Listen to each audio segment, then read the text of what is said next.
Can you play metal on a Les Paul? The short answer? Well, duh. However, Gibson's quality control and mismanagement now have them looking at a possible bankruptcy. I posted up my views on the Modern V disaster last week, one day before the bankruptcy story surfaced. So let's take a look at the history of the iconic Les Paul and maybe see if there's still a future. Before we get rolling, please hit that subscribe button and notification bell so we can keep making videos for you.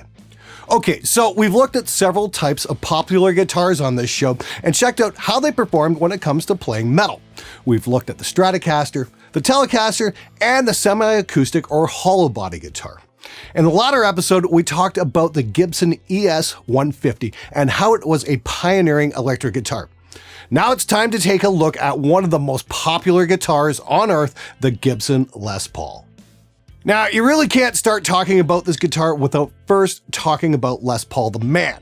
Les Paul, aside from being a respected guitarist with some pretty serious chops in his own right, was one of recording and guitar's true innovators. As early as age 13, Paul invented a hands-free harmonica holder so he could play guitar and harmonica at the same time. In his 30s and 40s, Les helped either invent or popularize many recording techniques, such as working with layering guitars in multi-track recordings, possibly inventing the flange effect for guitar, honing early distortion and overdrive techniques, and experimenting with close miking singers' voices. This technique gave a more intimate performance when compared to other recording techniques of the day, which mic'd singers' voices from a distance. This can be heard with then-wife Mary Ford on their track How High the Moon from 1951. In terms of the guitar itself, Les Paul was already experimenting with amplifying techniques as a teenager. While playing gigs at local restaurants, he realized that if his guitar could be heard better in the back, his tips would improve. Currency, the great motivator. This led him to experiment by wiring a telephone's mouthpiece to a phonograph needle to create a primitive amplifier. He quickly discovered that this created a great deal of feedback, so to insulate the mic from unwanted noise, he surrounded it with socks and rags, and later tried plaster of Paris, which ruined the guitar. And while it did solve the problem of feedback, it added an awful lot of weight to the guitar, and I'm sure it looked absolutely amazing. He eventually concluded that the hollow body guitar was the problem, so he procured a discarded piece of rail from a rail yard and applied his telephone microphone to the body using a single guitar string. This eliminated his problem with hum and feedback and produced a great deal of sustain, but it did make for a completely unusable guitar. By the early 1940s, Paul revived his idea of building a solid body electric guitar. His career as a guitarist had taken off, playing with the likes of Nat King Cole, among others, and he became friends with people working at the Gibson factory. This time, he opted to build the guitar out of wood using a 4x4 piece of pine and equipping it with a homemade tremolo and pickups, which he famously titled the Log. When he played the Log in front of an audience, there was an immediate buzz. The audience couldn't stop talking about the new sound, which led Paul to conclude the audience listens with their eyes, which would turn out to be incredibly prophetic, first in the age of music videos and now in the age of YouTube.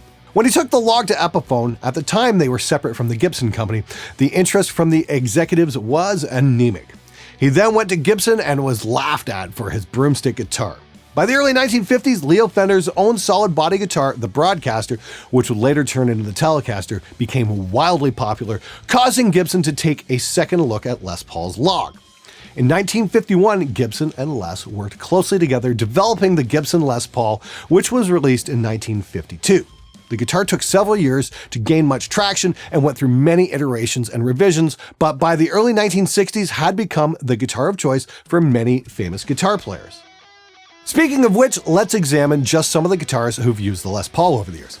The Who's Pete Townsend, Led Zeppelin's Jimmy Page, Pink Floyd's David Gilmour, Alex Lifeson from Rush, Kiss's Ace Frehley, ZZ Top's Billy Gibbons, Randy Rhoads and Zakk Wylde from Ozzy, Slash from Guns N' Roses, and in terms of modern metal, Matt Heafy from Trivium uses them, as do Brent and Bill from Mastodon, and Dan from Disturbed, among many others. So enough of the history lesson, let's try out a Les Paul on a simple metal riff.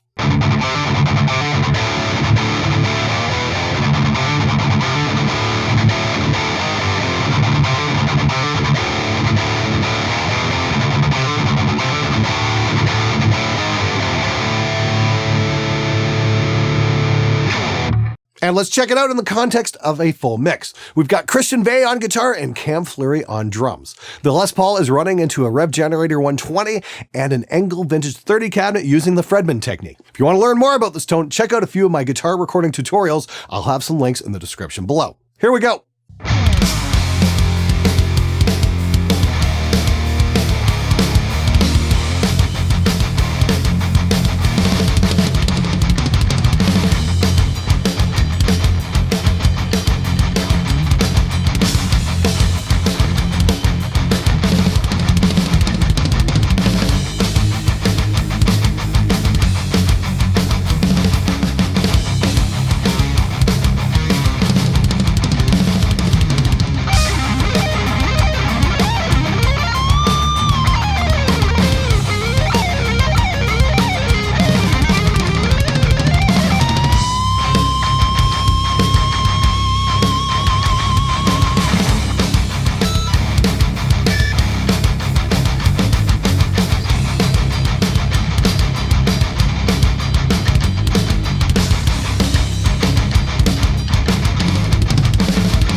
So, metal on a Les Paul. Yeah, it's kind of a no-brainer.